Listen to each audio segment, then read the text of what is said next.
ang kasunduan ni na Abraham at Abimelech.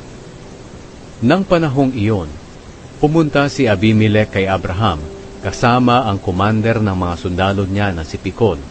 Sinabi ni Abimelech kay Abraham, "Tinutulungan ka talaga ng Diyos sa lahat ng ginagawa mo.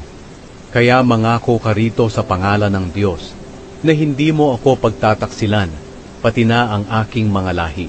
Ipakita mo ang kabutihan mo sa akin at sa lugar na ito na tinitirahan mo ngayon, tulad din ng ipinakita kong kabutihan sa iyo." Sumagot si Abraham, "Isinusumpa ko." Pero dumaing si Abraham kay Abimelech tungkol sa balon na inagaw ng mga alipin niya. Sinabi ni Abimelech, "Hindi ko alam kung sino ang gumawa niyan.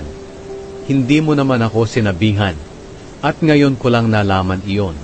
Kaya kumuha si Abraham ng mga tupa at baka at ibinigay niya kay Abimelech.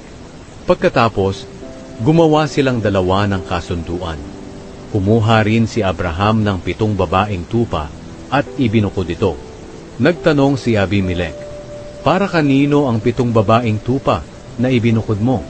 Sumagot si Abraham, "Tanggapin mo ang 7 babaeng tupa na ito bilang katibayan na ako ang naghukay ng balong iyan."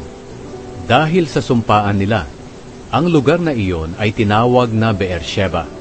Pagkatapos ng sumpaan nila roon sa Beersheba, bumalik si Abimelech at si Phicol sa lupain ng mga Filisteo. Nagtanim si Abraham ng isang punong kahoy na tamarisko roon sa Beersheba, at sumamba siya sa Panginoon, ang Diyos na walang hanggan. Nanirahan si Abraham sa lupain ng mga Filisteo sa mahabang panahon.